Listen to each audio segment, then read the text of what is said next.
Jackpot.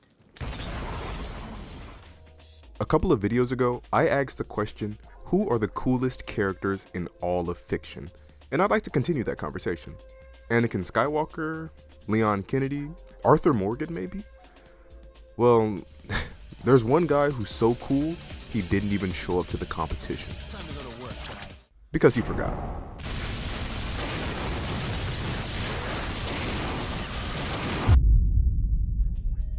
Devil May Cry probably has one of the coolest starting lineup of characters in all of fiction, and it's one of Capcom's most popular series, so my only question is, what's with the lack of action figures? My collection is seriously lacking in Devil May Cry representation, especially in the video game section. And I guarantee I'm not the only one. It's so hard to find a Devil May Cry figure in 2025. And I'm sick of it. But to truly understand Devil May Cry's relationship with action figures, we gotta go back to the beginning. In 1999, Capcom was fresh off 3 bangers in Resident Evil 1, 2, and 3. And for the 4th game, they wanted it to be the biggest and baddest, so in the lab they cooked and produced a story revolving around a virtually invincible superpowered protagonist in Europe that solves gothic mysteries revolving around his own bioweapon body while beating the brakes off of zombies. Yeah, it don't sound too much like Resident Evil, at least not back then, but this game was way too promising to just scrap. So they changed the Resident Evil portions around and tweaked the gameplay to revolve around even more action, and boom, Devil May Cry was released on August 23rd of 2001.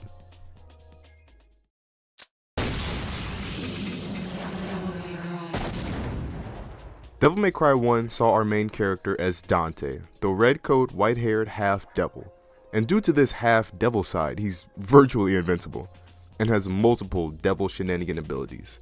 But we find him chilling in his office when he's randomly attacked by this lady, Trish. And she's all like, this was a test, and Mundus, who killed your family by the way, is coming back, so we gotta go kill him. And Dante's just like, true.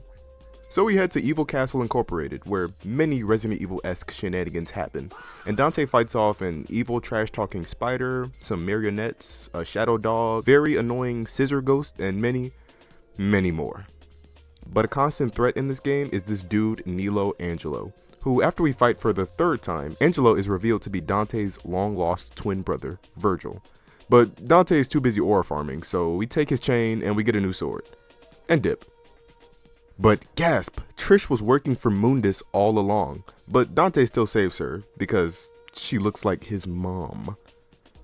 Alright dude. Well, Mundus ain't too happy about this and slimes her out on the spot, and Dante ain't too happy about that and other things. So he slimes Mundus out and goes back to pay his respects to Trish. I should have been the one to fill your dark soul with light. But actually, she isn't dead, and Mundus kinda isn't dead either, but we don't got time for that. Cause this place, in very Resident Evil fashion, is going to explode. And now, Dante and Trish are working together in Devil Never Cry, which sounds awful, so they changed it back for later games in the series. Devil May Cry 1 was definitely a roller coaster, but it was a very fun one, and it sold around 2.1 million copies worldwide, so it was very popular. And Capcom saw the potential for $1 million franchise. So almost immediately after DMC1 released, Capcom greenlit both a sequel and figures for the first game. In late 2001, Yamato, who was a Japanese toy company that produced dynamic pose statues for Street Fighter and other popular animes at the time, got the Devil May Cry license and produced them under Toycom Yamato. They produced 6 figures based on the first game: Dante, Trish, and 4, count them, 4 different marionettes. They didn't want to consider that dude, maybe? He's pretty cool if you give him a chance, but no one. Well, whatever. They were all around 5.5 inches tall and had weirdly different levels of articulation. You'll see what I mean in a minute. The first figure was, of course, Dante. And can we just acknowledge how good of a trench coat sculpt this is? For 2001, they really stepped up, and the flowing coat is done really well. But if Full Metal Alchemist taught me anything, it's the law of equivalent exchange. The sculpt is good, but the articulation and the face sculpt are both a little ugly. First off, the face is just not Dante. Like, bro, it looks more like Owen Wilson with a wig, but the articulation screams at you a bit more. only the waist and wrists could articulate, meaning that only 2/3 of his accessories were actually usable. Ebony and Ivory could of course be held, but Force Edge could only be displayed on his back. They at least had decent paint jobs though. Decent. Next was Trish, who had the exact same attributes as Dante. A very cool and dynamic pose, but only had waist and wrist articulation. She even came with the same accessories, Ebony and Ivory, just no Force Edge. But like I said, the dynamic pose is really interesting, and I really like it. The face is done a bit better on Trish too. I think she gives Dante a run for his money. The last 4 figures were really just the same. They were the marionettes, but the red, blue, purple, and green versions. So they were all basically the same, but just different paint jobs. Despite that though, they seemingly had the most love and care put into them. First off, they had 2 interchangeable arms. One that was down to the sides, and one that was doing a scarecrow sort of thing. Now, why they couldn't just add the articulation on one arm, I couldn't tell you, but hey, they were wild in 2001.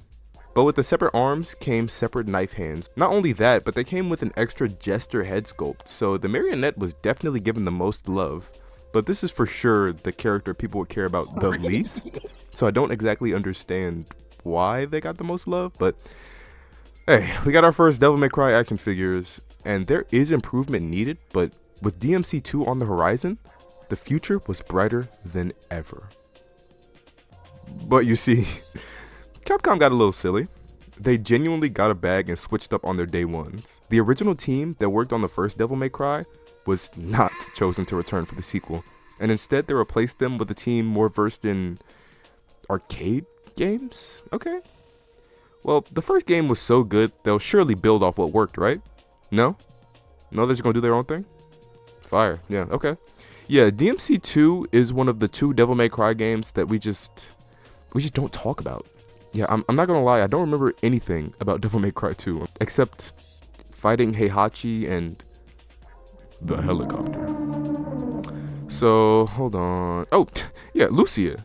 So the devs wanted to address the lack of playable Trish without adding Trish, so some dude just added his OC and everybody was just like, oh yeah, that's cool. And after a very confusing and not at all efficient development cycle, Devil May Cry 2 was released to the public on January 25th, 2003. And oh my god, it's terrible. And I'm not just talking based on the internet hive mind. I sat down and played all of Devil May Cry 2. And yes, it's really that bad. But I'm getting ahead of myself. The game saw Dante and Lucia on 2 different story paths, and I did not play Lucia's story, so I'll be going over Dante's. Okay, I'm not gonna lie, I don't remember a thing about this story. And I'm reading the plot synopsis, and bro, this game was so bad. Basically, Dante helps Lucia fight this evil Heihachi, and evil Heihachi is evil, and we beat him up. Lucia's story is probably better because it's more personal, and her and Heihachi have history, but dog, I don't care. Neither did anyone else, man. This game sold around 1.7 million units, which is still very respectable, but you usually would like to see an increase in units sold for a sequel. You know, not the opposite. The gameplay was a step down. Dante's characterization was just so bland this time around. The bosses were horrendous, and did I mention the gameplay was terrible? DMC2 definitely left a stain on the franchise, but that isn't relevant to what this video is about. So a year later, in 2004, Kyoto Takara entered the ring. Yes, that Kyoto. But it's probably not what you think. You see, I think this was a collab type of figure between Kyoto and Takara. Both companies had been producing figures for a little bit. Takara was more known for their smaller scale, and Kyoto had started their Revoltech line pretty recently. But the Devil May Cry line was set to be in the smaller scale of Takara figures, but with the accessories and attention to detail of Kyoto. The main question is, did it work? Well, I guess. The first series was based on the first game, and I'm pretty sure they were mystery box type things as well, which is a strange choice, but hey, shout out to gambling. Anyway, Series 1 saw 5 3-inch figures. 2 Dantes, 2 marionettes, and Nilo Angelo, finally. They were small, but each came with a whole host of accessories. The marionettes were given green and blue versions, and their accessories were super cool. The green one came with knives and a shotgun for Dante, while the red one came with fan blades, and both came with masks, individual blood splatter effects, and different orbs from the game, each one corresponding to their own color, which is super cool, man. Angelo had one as well. He had the blue orb, and DMC1's orbs all had the same expression, so the figures followed that model. The only other thing that Nilo Angelo came with was his sword, but his sculpt and paint job made up for it, man. They were able to make the silvers and blues and blacks blend together so seamlessly on a 3-inch scale at that. They low-key did a better job than the actual game, so hey, hats off to them. It looks really good. This is one I'd probably get. Lastly, the two Dante saw him either with the gauntlets and his trench coat, swaying to the right. This one came with 2 sets of different arms with his grenade launcher as well.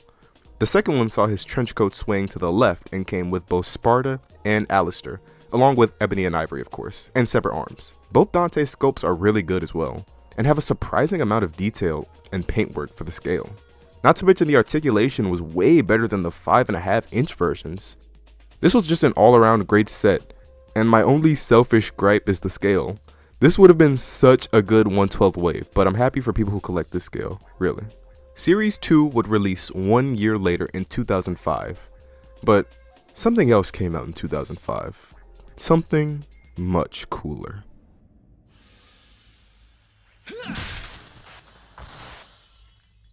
Sweet dreams. Devil May Cry 3 came out February 17th of 2005 and sought to take a step back and explore Dante's past.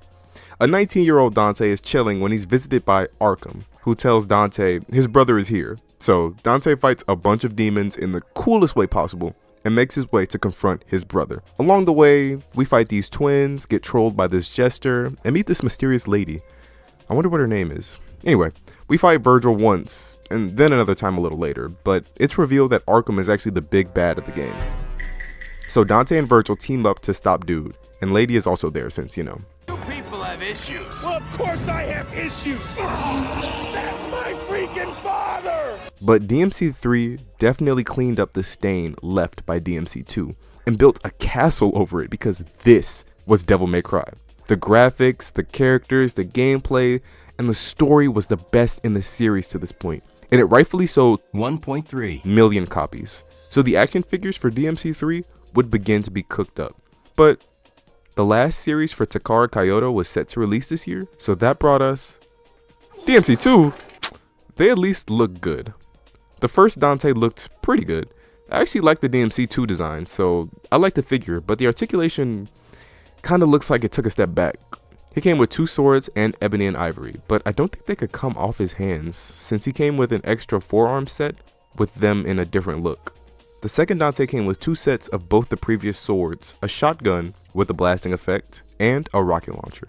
This Dante had a bit more of a jacket flowing in the wind type of look, and I think it works. Lucia was next, and she looked just a tad bit stupid. They tried out a new articulation method for Lucia, and it may be functional, but it is indeed ugly.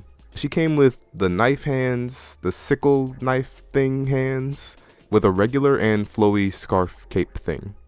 Also a brick stand with a bendy wire connector piece that is actually really cool. Next were the Masiras?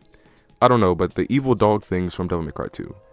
It was interesting, but I don't know if they needed to take up 2 figure spots, especially since they kinda didn't come with much. They both had blaster effects that could attach to them and make it seem like Dante is shooting them.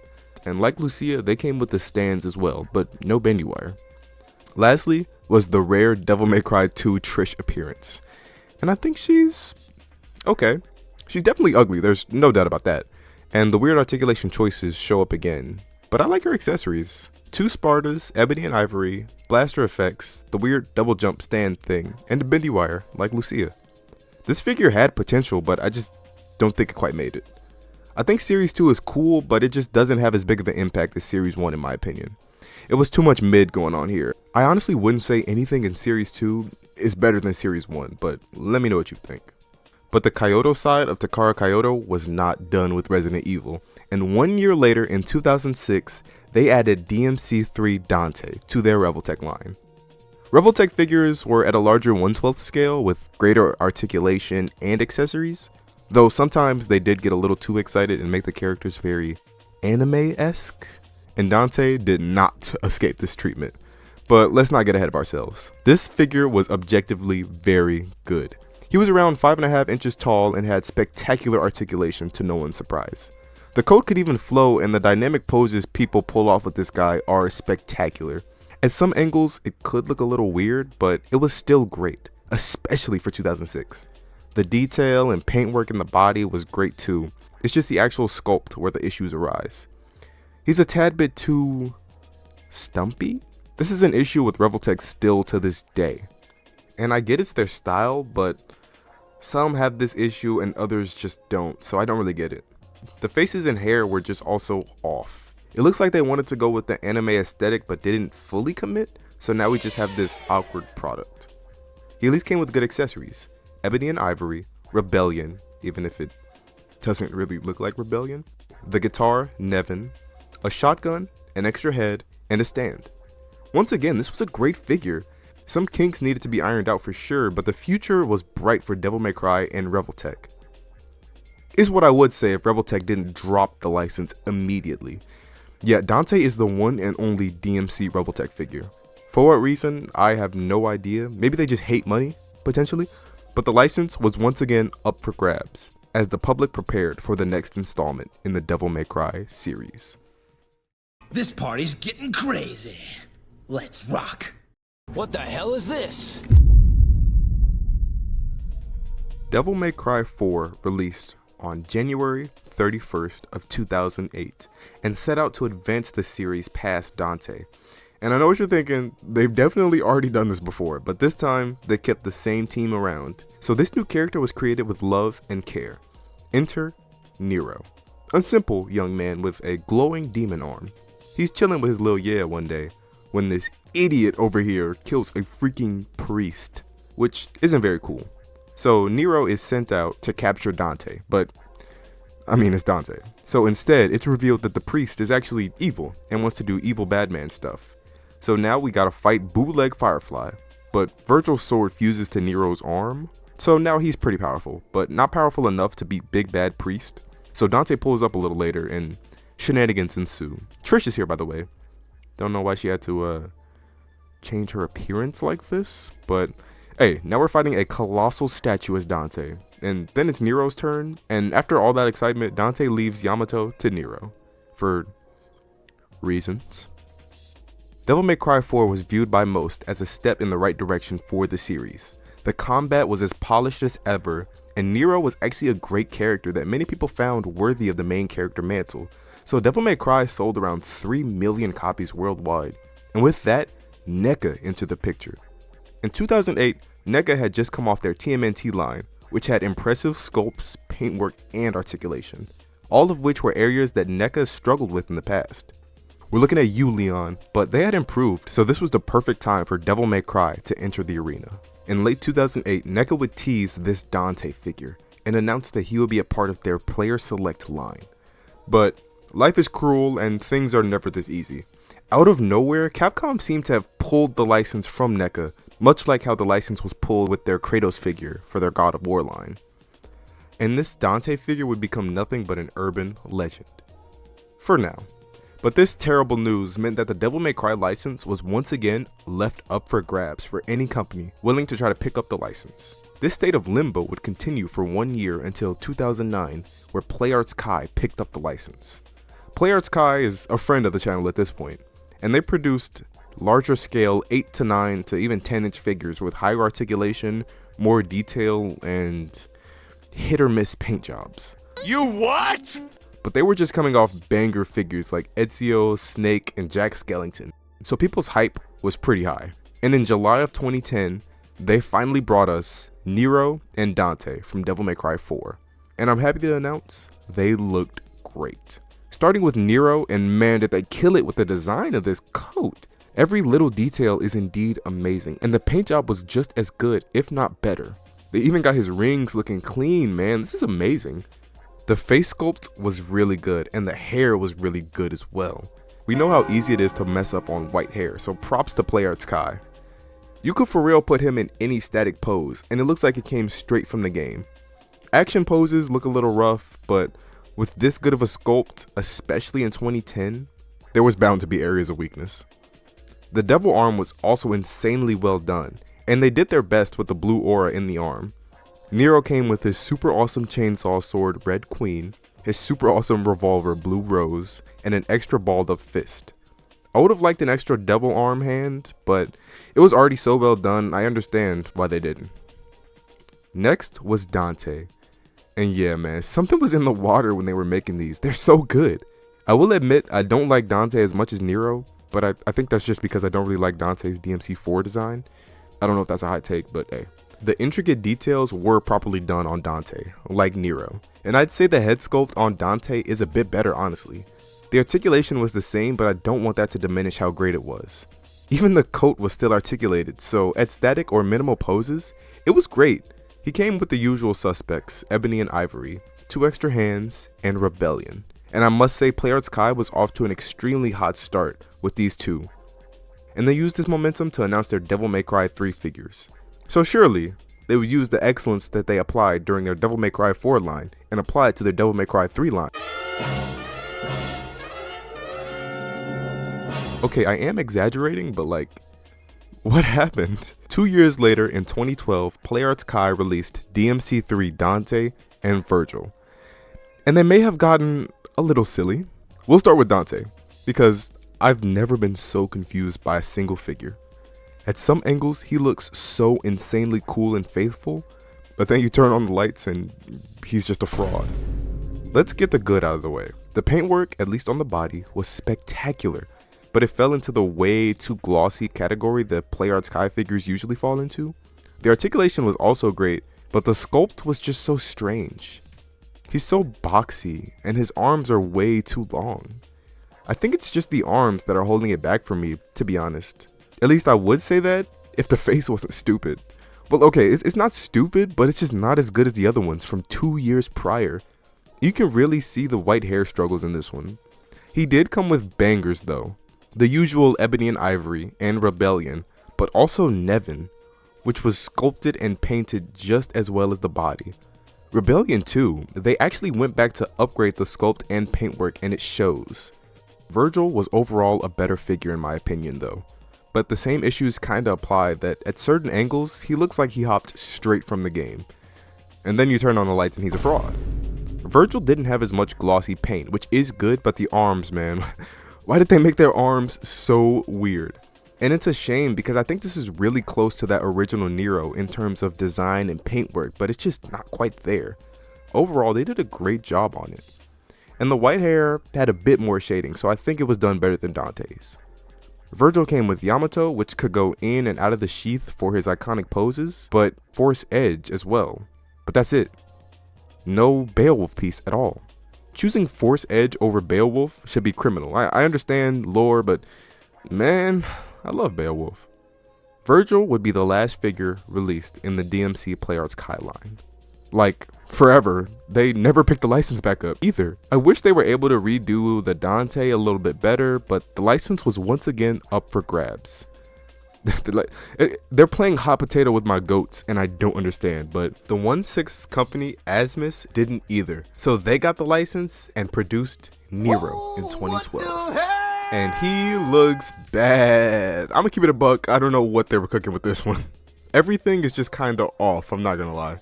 The face is terrible, the hair is far too white, the clothes are too baggy. Bruh, this is zero. The accessories were honestly the only bright spot. They looked great, and there was even an extra hand for the spooky arm, but I don't know, the best praise I can give the actual figure is the arm. It's nice and blue where it needs to be, but too red where it needs to be as well. And clearly I'm not the only one who thinks so, man. Look what bro said about it when it first released.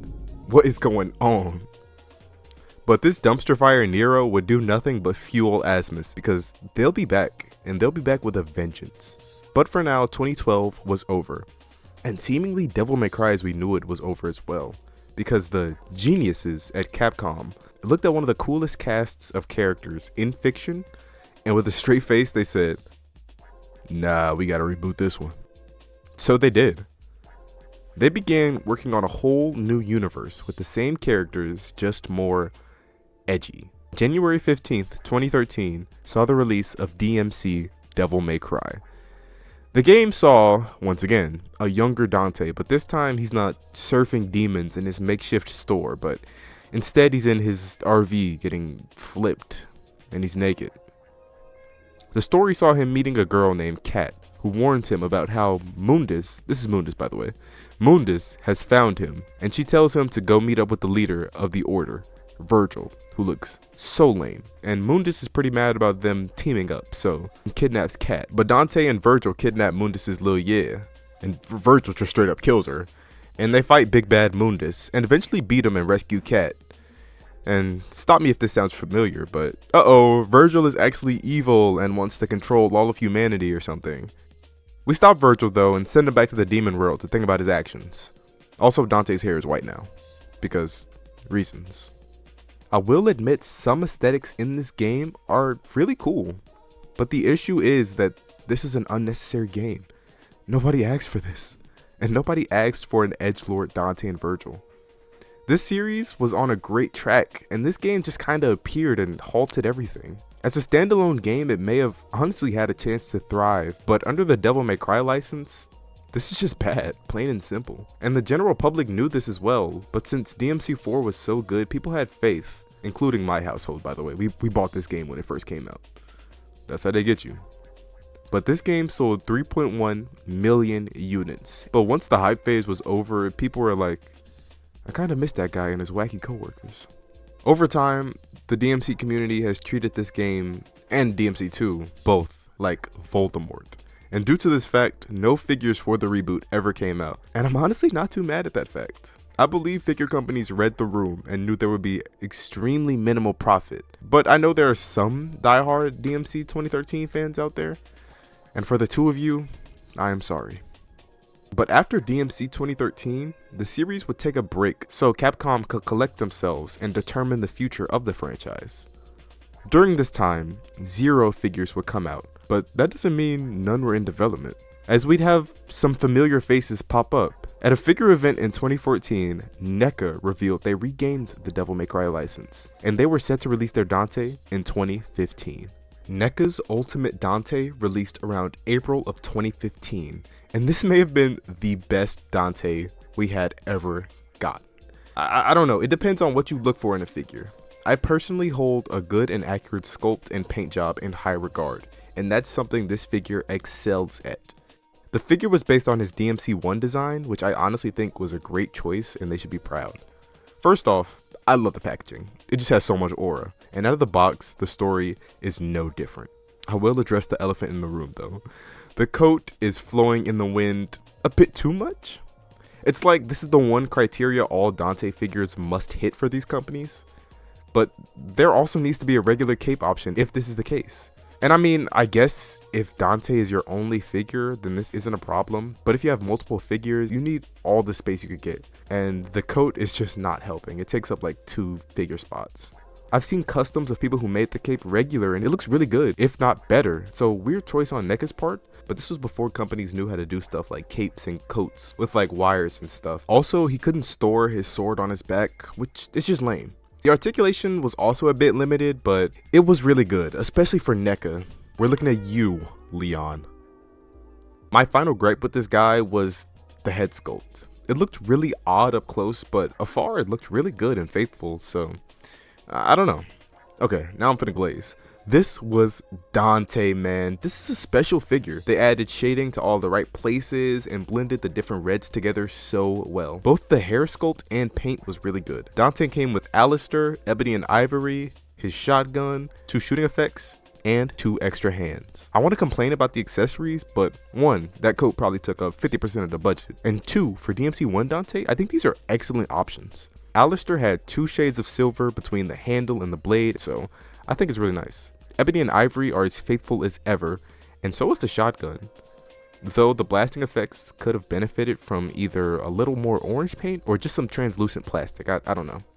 But yeah, this was NECA's highly anticipated Dante, and it did not disappoint at all. And they take the criticism of this Dante and fix it all for the next. What's that?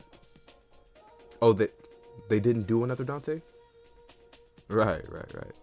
Man, what is good with companies and them being one and done with Devil May Cry? I don't get it. It wasn't the sales of these figures because from what I can see, they were selling out pretty fast. So it's a Capcom issue. But as always, we move on. And it would only take 2 years for the ball to start rolling again. Remember, Asmus was in the back this whole time, cooking and learning from their past adventures in DMC. But on December of 2017, the official Asmus Facebook account posted this, teasing an entire lineup of future 1/6 DMC figures.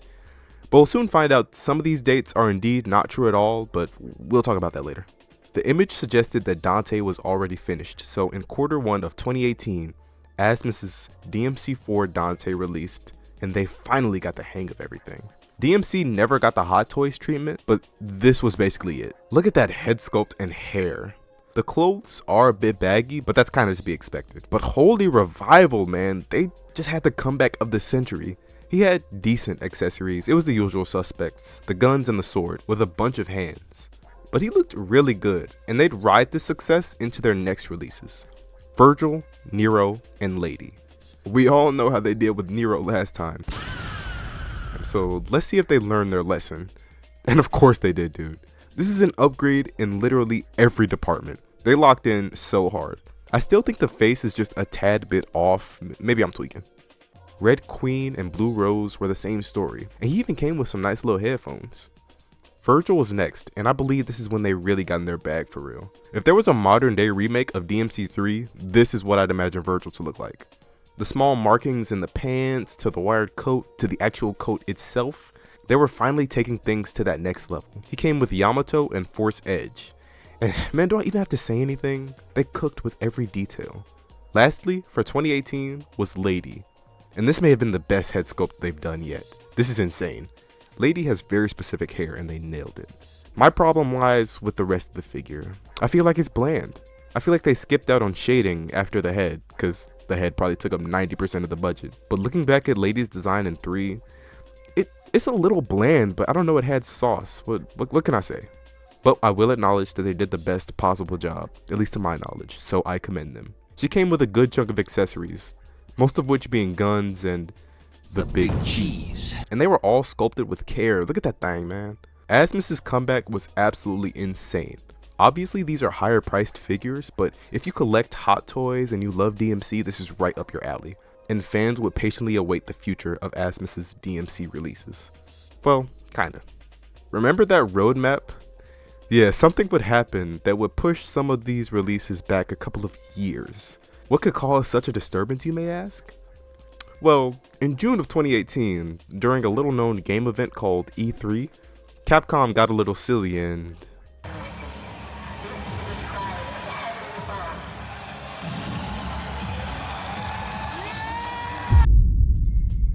Devil May Cry 5 was said to be a return to form for the franchise, with otherworldly graphics, updated character designs, and gameplay so polished that it felt unreal.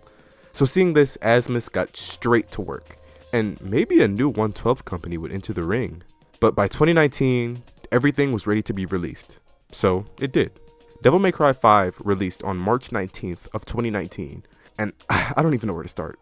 First off, it was perfect. It saw an older Nero chilling at the agency when this random hooded dude basically snatches his chain and dips. He gets a little drip overhaul though, so it doesn't matter. A little later though, the whole crew gets checked by this demon Urizen, and Nero is about to get slimed out, but Dante saves him. Nero ends up being the only one to escape, and with the help of this loser over here, who for some reason has the first game's bosses at his disposal. Weird. It's probably nothing. But anyway, with his help, we track down Dante. Also Attrition Lady, where it's revealed that the big bad is just Virgil, who looks amazing by the way, but half of Virgil. The other half, I don't know, it's a mystery. But Virgil is back, and he looks amazing. But it's immediately on sight with these two twins. No pulled punches, but spoiler alert, Virgil is Nero's papa, and Nero isn't gonna let his dad and uncle kill each other. So he bodies both of them, and they're just like, oh, okay, yeah, my bad. And Dante and Virgil dip out to the underworld to continue fighting demons.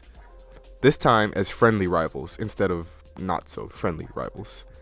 Absolute cinema, man. I love DMC5 so much. They did each character proper justice while improving literally everyone's design. There isn't a single bad design in this game, at least to me. And I love Devil May Cry so much because they allow their characters to get old and grow. A certain wall-crawling menace lacks that in his storylines, but that's a video for another day.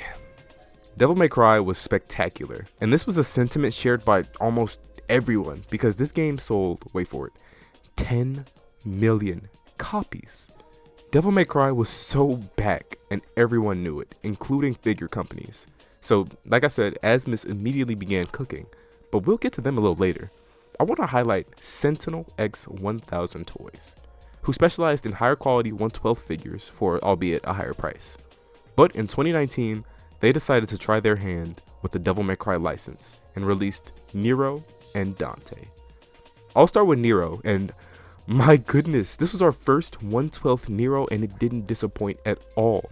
The head sculpt could look a little rough at certain angles, but I mean, it looked enough like Nero, and from afar it looked perfect. Like, come on. I gotta talk about it. The coat, this is what it's all about, man. I'm a sucker for bendy wire coats and capes and such, so this was right up my alley. I love it. They even added elements of leather to push its accuracy even further. From the undershirt to the chain to the pants, this was accuracy and love put into your craft. There was a regular and a deluxe edition.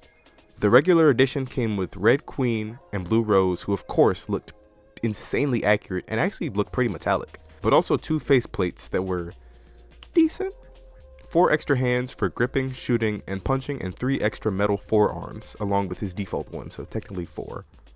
I only really like the default one, but the addition of the other ones was definitely the right choice. And it's cool they all share the same level of high detail. The deluxe edition came with 4 more metal forearms, and one of the 4 was just a long metal chain. And all of them are cool, but like I said, I don't really care for it too much, so I think the standard release is the better version. But look at all we got, plus a high quality figure.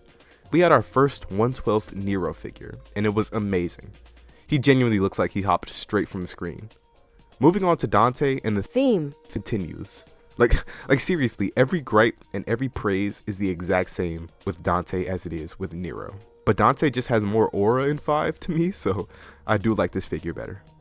The coat was so accurate, it's crazy. And the head sculpt was pretty much the same story as Nero. Kinda odd up close, but afar it's spot on. And this guy could pull off some great poses as well. The standard version of Dante came with the Rebellion, Ebony and Ivory, the shotgun, 2 face plates, 1 smiling and 1 angry, and Devil Sword Dante, which is so cool. The deluxe came with Sparta, hello, like this is amazing, and 3 versions of King Cerberus, the staff, the nunchucks look, and the triangle move thing.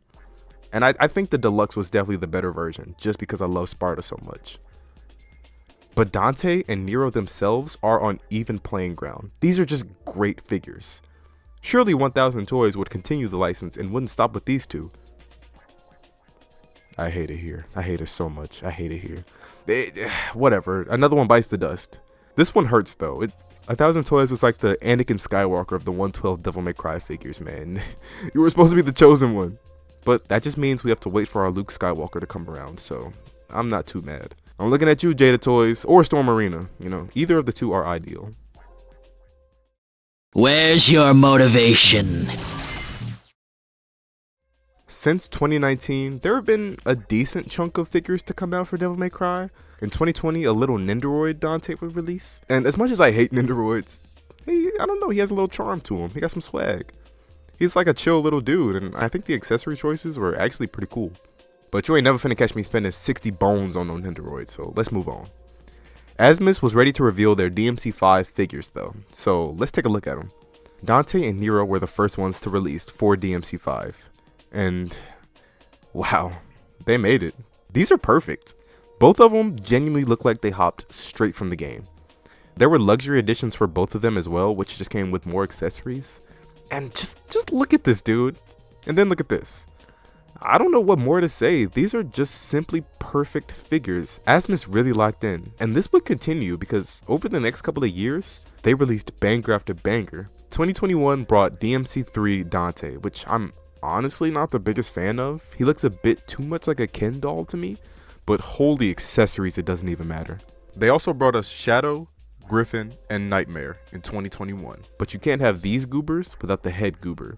So that same year, they also brought us V. And do I even have to say anything? He looks spot on. The descriptions are getting shorter because what really can I say at this point? Asmus has found their footing and they're not slipping anytime soon. Asmus did want to try a little something, so they released these little bootleg Nendoroids for DMC5, and honestly, I couldn't care less. If I'm not going to pay for a real Nendoroid, well, I ought to pay for these little dudes. Moving on. We had Virgil in 2022, which was definitely the best one so far. Like, out of every figure. I love Virgil's design in 5 so much, and they just perfected it. The accessories, the head sculpt, the paintwork, the body sculpt, the clothes, man. Everything was just right. I only wished we could get this treatment in the 1/12 scale, but whatever. The two most recent Asmus figures that came out in 2024 are Trish and DMC1 Dante. And I do believe that these are towards the bottom of Asmus's revival arc. Trish is kind of just bland. I mean, Trish's design in general is pretty bland, so I guess I can't blame them too much. And I mean, she looks really accurate, and she comes with 2 face sculpts to represent 2 different games, so I think that's really cool. But DMC1 Dante just does not look good to me. Dante in DMC1 was like in his mid to late 20s. Why does he look 15 in this figure? And the coat just looks wrong. I don't know. I don't like this figure at all. The accessories were cool, but it's just not enough to amplify it to me. But since then, there have been 0 DMC figures announced. No third party or official companies want these guys. And I just don't get it. Especially with the resurgence of Devil May Cry with the release of Devil May Cry 5. You would think figures would be coming out every single week, but no. This is a very beloved series. It's definitely in Capcom's Mount Rushmore for sure.